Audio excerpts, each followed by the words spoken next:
Hey everyone, Coach Andres here from the Strength Cave. Today I want to talk to you guys about weight fluctuations. Tell me if this sounds familiar. You've been trying to lose weight for the last few weeks, and one day you jump on the scale and you're delighted to see that the scale is down a few pounds. The next day you wake up and jump on the scale, and much to your dismay, the scale is up by a few pounds. Naturally, you're probably going to think to yourself, oh my god, I gained a bunch of fat, I failed. All these things go through your head, you beat yourself up, you feel awful. Well, here's the good news. It actually isn't all fat. See, fat is actually a long-term storage system for our body. It's where we store our excess energy that we accumulate from day to day from eating too many calories on a day-to-day basis. For your weight to go up, say, even a pound overnight, that would mean that you would have to be consuming approximately 3,500 extra calories on one day compared to your normal calorie intake. So unless you're really force feeding yourself a bunch of food on one day, that change of 1 to 2 pounds that you see the very next day on the scale likely isn't going to be fat. There are actually a ton of different factors, from things like carbohydrates, sodium intake, how well we sleep, how much physical activity we're doing, our hormones. All of these things can influence the amount of weight that you actually see on the scale. So let's talk about these a little bit more in depth. First up, carbohydrates. Not all of the carbohydrates that we eat in a day or at once are going to be used immediately for energy. Instead, what's going to happen is we're going to store those in the muscles or in the liver, which is going to draw more water into those tissues as well. To make things simple, let's just assume on a given day you ate an extra 50 grams of carbohydrates.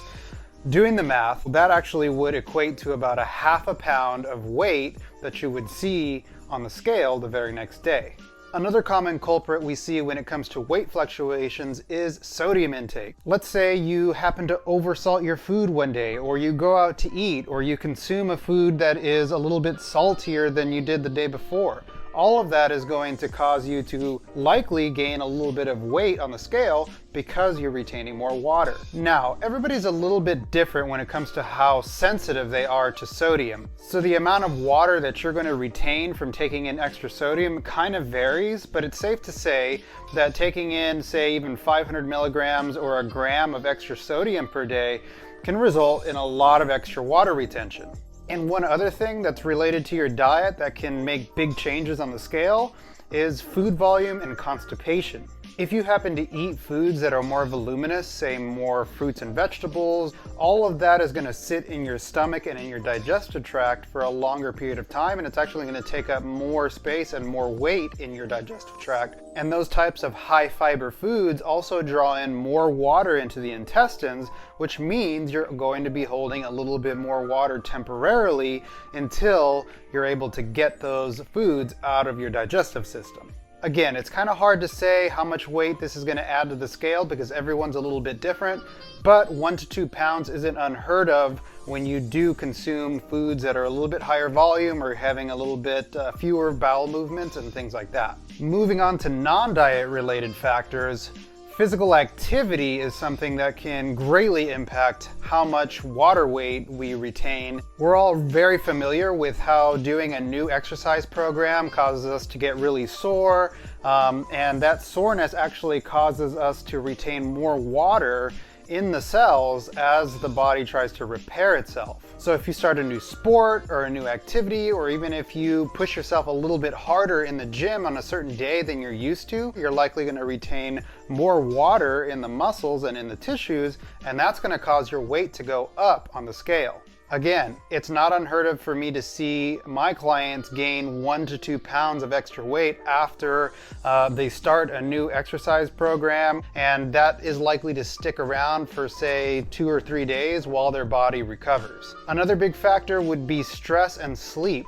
Going through something really stressful is likely going to cause a big spike in cortisol, and we know that those big spikes in cortisol cause an increase in fluid retention. Similarly, getting a really bad night of sleep or several bad nights of sleep in a row is going to also spike cortisol because our body perceives that as a stress. So once again, we're going to see a really big change on the scale if we're really stressed out, and if we don't get good rest, if we see a really bad night of sleep, we can expect the scale to change just the same.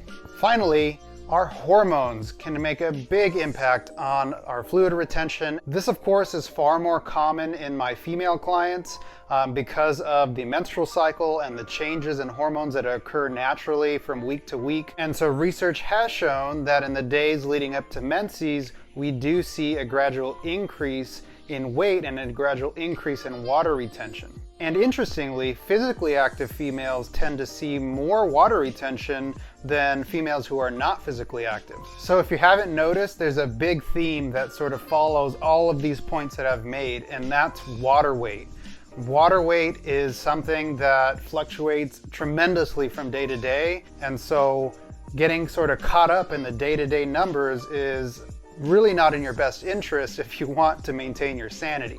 A couple of tips I have for you is to constantly remind yourself that those day-to-day changes aren't reflective of the long-term trend that might be going on.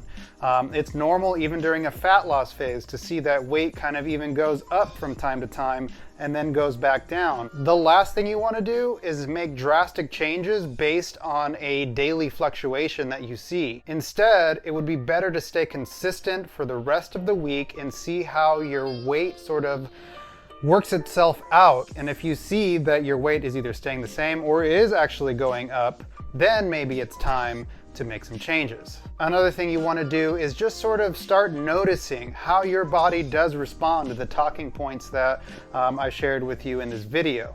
How does your body respond to extra sodium and extra carbohydrates? How does your body respond to a decrease in sleep or a stressful situation? All these things are really handy for you to know about yourself, so that way when you see changes that are sort of out of the ordinary for you, then you can investigate further as to what is going on there.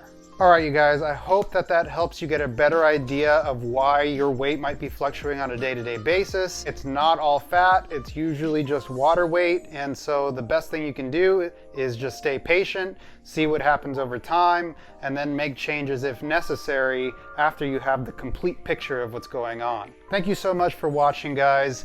Do me a big favor, give this video a like and leave a comment below. If you're not already, please subscribe to me on YouTube and follow me on Instagram. And I hope you guys are having a great day, and I'll see you guys next time.